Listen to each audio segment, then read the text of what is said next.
Hello everyone, welcome back to the channel. I'm kind of just a little bit stuck for content this morning. I went to the breakfast and I went to Houtby, but because I had to go to a nikah at like 10 o'clock, which is like a wedding.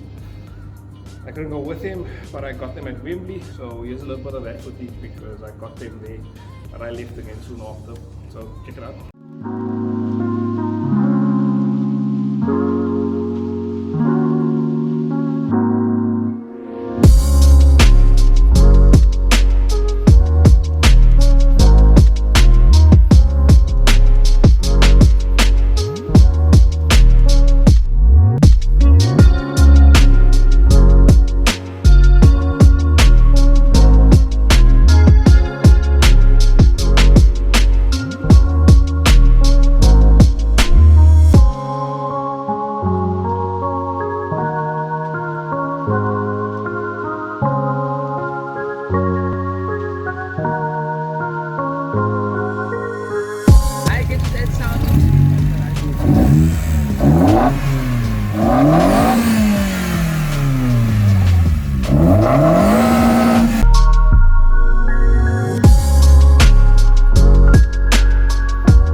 The main reason for why I kind of want to make this video is that I've been asked this question quite a lot, and it's like, how do you buy a car in South Africa? What it all entails, how much it exactly costs, and the ways to purchase cars. Nowadays, when you're new or you're a new family and you want to buy something new, there are only pretty much three ways of buying a car. The first one is cash, which is fairly simple. The car costs so much. You can haggle a little bit to the owner if it's negotiable. And for example, if it's a let's put a, for example, say it's a Honda EG, an old Honda EG for like a 1600, and you want to pay 50,000 for the car. Cash is the only way really to do it. If it's a personal or private, if it's a private person, you have to pay cash. And it's fairly simple. You just go to the person and go, listen, yeah, I want to pay 50,000. They bring it out to 45. Very simple.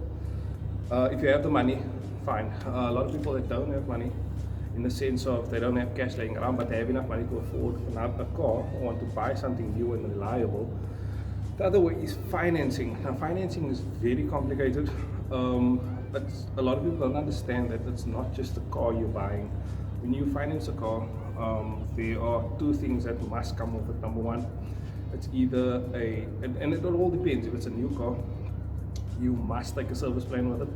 Some cars include a service plan and you're either away, but you also have to insure the car. Now, you cannot not insure the car. When you finance a car, you have to pay insurance. So for example, if the car is 100,000 rand and you're financing the car will cost about 2,000 rand, around about, because it's about 2,000 rand per 100,000 rand. So 2,000 rand a month, for example, the car will cost you. That is excluding anything else. You must understand, you have to service the car if you don't take a service plan. You have to maintain the car, and you have to put fuel in the car. So a car will most likely cost you more than the 2,000 rand.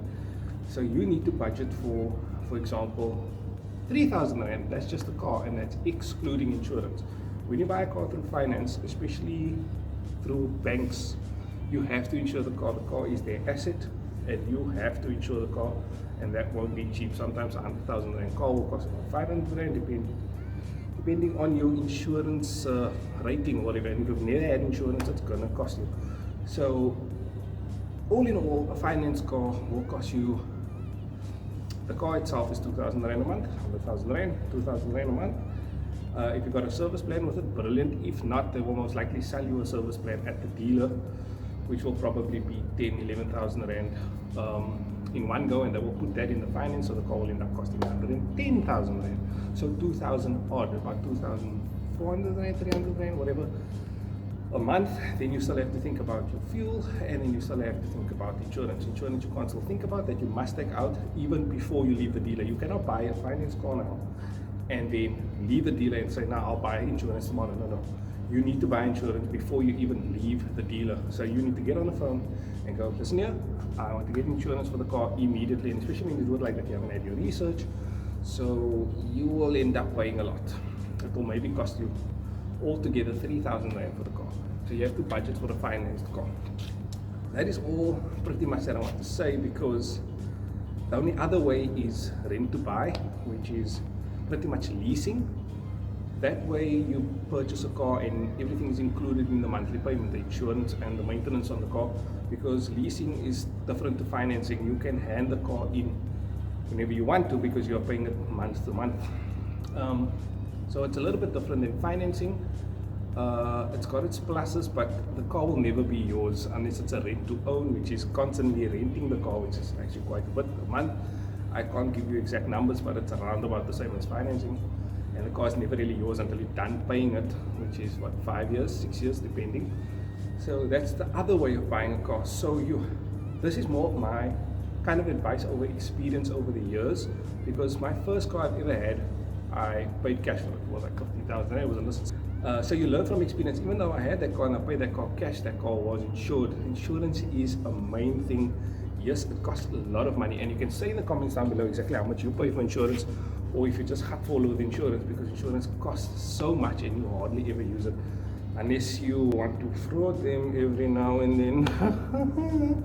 Yeah, it costs you a lot to own a car. So a lot of people don't understand, especially when you're getting into a new car, that it costs quite a bit of money, and if you cannot afford it, rather get you a car on like a personal loan. So for example, buy a car cash, you personal loan by the bank, and the car may cost 50,000 Rand, you personal loan the car.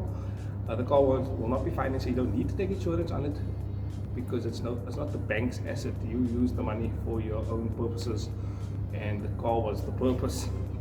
So it's actually quite a bit of things you need to know, especially when buying a car. So financing a car is cheaper on the pocket month to month, but you do end up paying a lot, because once you interest on the car maybe cost 150,000 Rand, for example.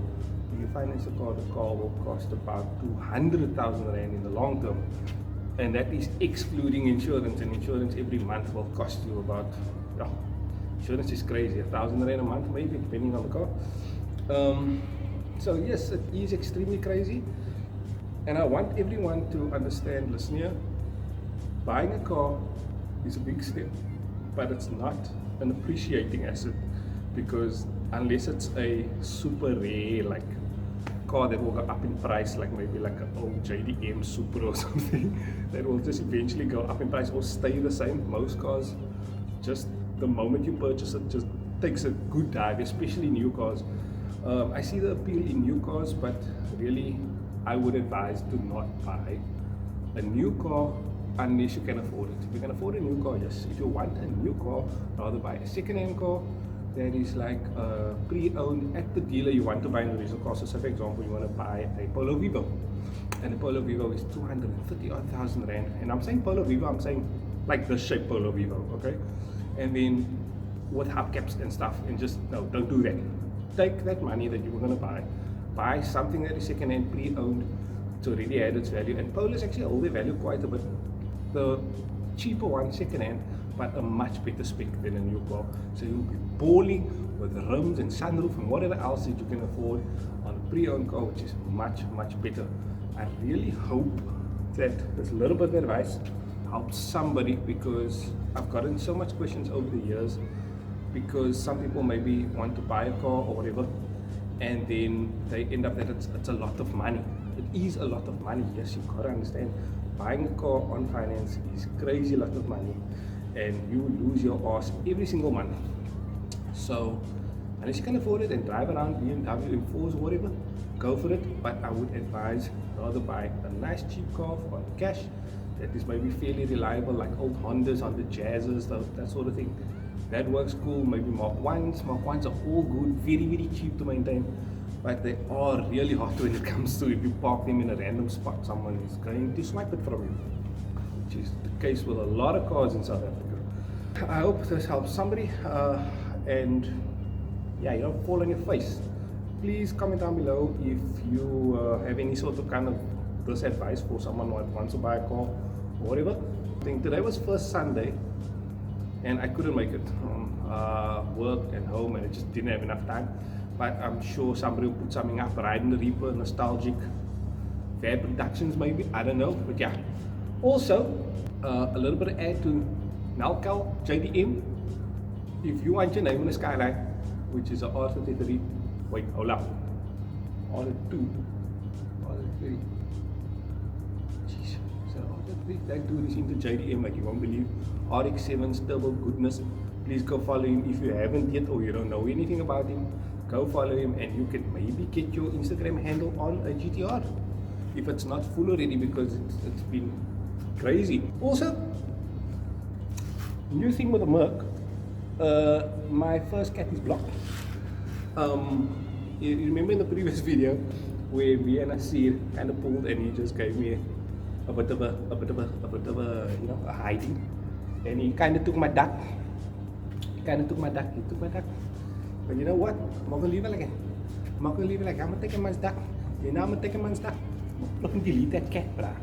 I'm delete. Cut that out. Anybody who wants to take it out, take it out. Free, let me know. Just snag it out through the straight pipe. And then the duck is going wholesale. Now see, I'm coming for you, bruh. Coming for you, bruh. Thanks for watching. I'm out. You guys.